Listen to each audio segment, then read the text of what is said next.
Corruption is a vile disease that sucks and drains the health out of something good. Corruption in society is an evil moral infection that keeps community in the state of perpetual sickness. Corruption is a moral virus. It's so potent it leaves its host sick, lethargic, and unable to realize and accomplish all that a well person can. Where corruption thrives, poverty and not prosperity thrives. Wealth is grabbed into the greedy, grubby hands of those who get fat on the toil and labor of good people. Corruption benefits, only temporarily, those who participate in it.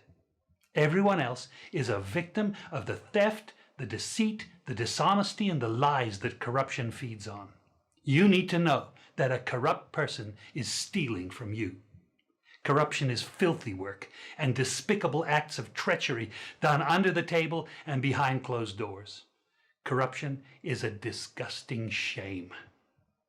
Corruption keeps a nation back from true development and from progress.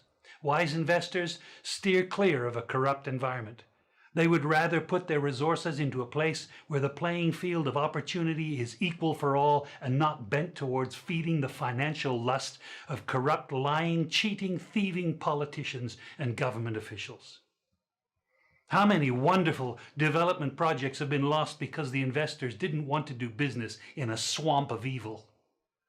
When those great projects go to another nation or to some other place, we all lose. Believe me when I tell you that corruption steals from you, it steals from all of us. Corruption plunders the nation's wealth.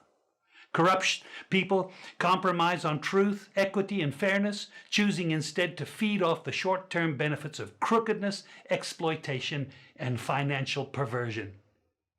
Corruption is not just a personal matter, it's a culture.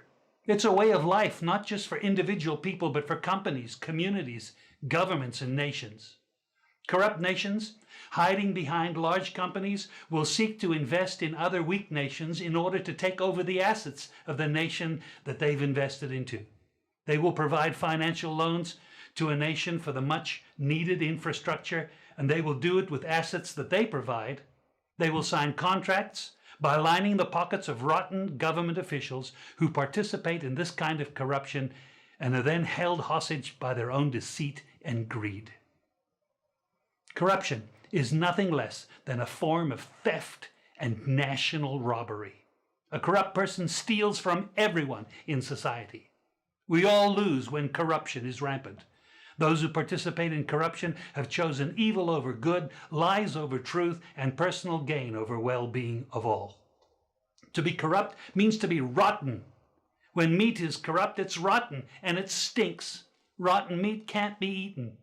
When a person is corrupt, he's rotten and unfit for a place in the community. A corrupt person should be jailed in order to protect society from the vile deeds of the corrupt person. Government should be protecting us from the foul results of corruption instead of being the proponents and participants in corruption. When corruption is systemic, when it's a culture and a way of life, when corruption thrives, it destroys the health of the community and nation. Now let me tell you something. Defeating corruption is a very difficult thing. The love of money is the root of all evil, the Bible says. People who love money will do almost anything to get it. Those who choose to stand up against corruption, you need to know that we're going to be involved in a war. We will be threatened, vilified, intimidated, marginalized, and ridiculed. These kind of people who stand up against corruption will often feel alone, as if they are the problem instead of the solution. Corruption can only be defeated when enough people have had enough and decide to do something about it. Africa needs to raise up a new generation of corrupt-free young people who together and in support of one another build a beautiful, new, corrupt-free Africa. We need a new generation of young people to fill the places of leadership who think differently and are motivated not by greed, but a genuine sense of servanthood to the people of our community. The church exists to call the nation back to righteousness.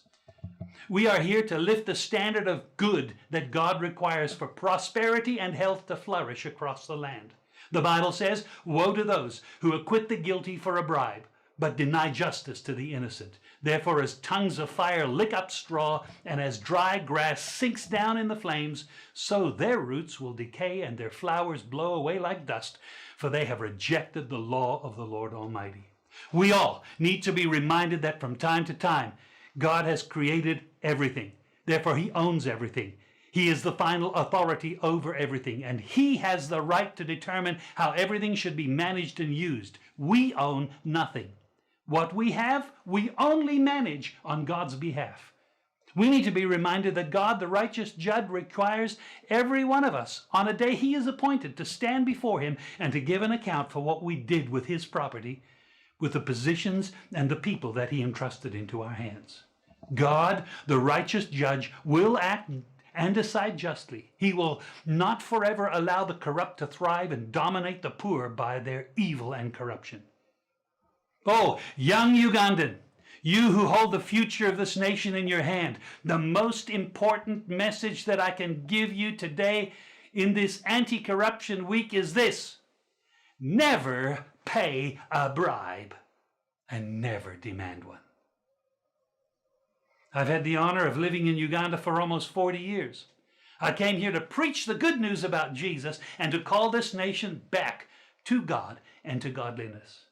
I can confidently tell you that over those 40 years I have never paid a bribe, and I'm proud of it. The way to kill corruption is for all of us to just say no.